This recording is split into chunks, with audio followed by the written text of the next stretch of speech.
Assalamualaikum warahmatullahi wabarakatuh. Ketemu lagi dengan Putwis di pelajaran kimia. Mudah-mudahan kalian masih tetap semangat, sehat, dan bisa mengikuti pembelajaran kimia dengan baik. Oke, pada kesempatan kali ini kita akan belajar tentang sifat koligatif larutan. Sifat koligatif larutan itu bergantung pada jumlah zat terlarut dalam larutan yang dinyatakan sebagai konsentrasi. Adapun konsentrasi yang digunakan pada sifat koligatif yaitu ada molalitas, molaritas, dan fraksi mol. Dimana kemarin ketiga konsentrasi ini sudah kita bahas semua. Sifat koligatif larutan meliputi ada satu penurunan tekanan uap jenuh atau delta P derajat, ada kenaikan titik didih larutan, itu delta TB, ada penurunan titik beku atau delta TF, dan tekanan osmosis. Sifat koligatif larutan yang akan kita pelajari lebih dulu adalah tentang penurunan tekanan uap jenuh atau delta P. Ini harusnya ada deltanya. Sebelum kita mempelajari lebih lanjut tentang penurunan tekanan uap jenuh, kita harus tahu dulu penguapan. Apa itu penguapan? Penguapan adalah peristiwa yang terjadi ketika partikel zat cair meninggalkan kelompoknya. Kita menjemur pakaian yang basah, kalau partikel-partikel airnya meninggalkan kain, maka pakaiannya akan menjadi kering karena terjadi penguapan. Pada ruang tertutup, jika penguapan terjadi terus-menerus, maka ruangan tersebut menjadi jenuh. Dan tekanan yang disebabkan oleh uap jenuh dinamakan tekanan uap jenuh.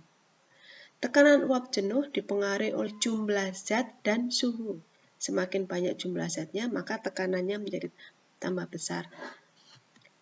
Makin besar tekanan uap suatu cairan, makin mudah zat cair akan menguap. Air sebagai zat cair atau pelarut murni mempunyai tekanan uap pelarut murni atau diberi simbol P derajat. Jika ke dalam pelarut murni air atau pelarut murni atau air dimasukkan zat terlarut yang tidak mudah menguap, zat cair yang tidak menguap, zat terlarut yang tidak mudah menguap itu namanya adalah non volatil. Misalnya gula, garam, beras, dan sebagainya. Maka tekanan uapnya akan turun. Atau terjadi penurunan tekanan uap atau diberi simbol delta P. Sehingga delta P itu sama dengan P derajat dikurang dengan P. P derajat itu tekanan uap air. P adalah tekanan uap larutan. Adapun hubungan tekanan uap larutan dan penurunan tekanan uap oleh Raoult dirumuskan P sama dengan XP kali P derajat. Tapi kalau delta P itu sama dengan XT kali P derajat. Jadi dua-duanya dikalikan P derajat, tekanan uap dari air. Tapi kalau yang ditanyakan tekanan uap larutan, maka fraksi mol pelarut. Kalau yang ditanyakan penurunan tekanan uap, maka fraksi mol zat terlarut. Kita ambil contoh.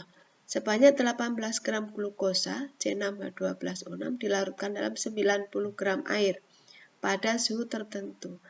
Bila tekanan uap air jenuh pada suhu tersebut 102 mm Hg, hitunglah penurunan tekanan uap larutan atau delta P dan tekanan uap larutan atau P.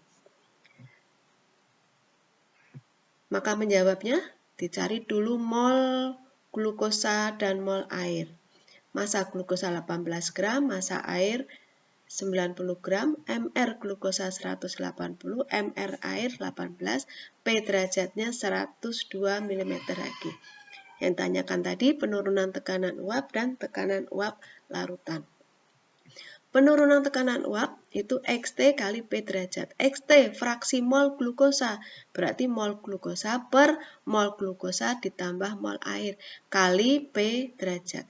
Mol glukosa 18 dibagi 180, ini mol glukosa 18 dibagi 180, mol air 90 dibagi 18 kali 102. 18 dibagi 180 0,1, maka ini 0,1 per 0,1 ditambah 5 kali 102. Atau 0,1 per 5,1 kali 102. Sama dengan 10,2 per 5,1 sama dengan 2 mm Hg. Untuk mencari P, bisa menggunakan rumus P derajat dikurang delta P. Karena berlaku ini, delta P adalah P derajat dikurang P. Karena P derajatnya 102, delta P-nya 2, maka P larutan adalah 100 mm Hg. Demikianlah contoh soal penghitungan penurunan tekanan uap larutan dan tekanan uap larutan jenuh. Terima kasih.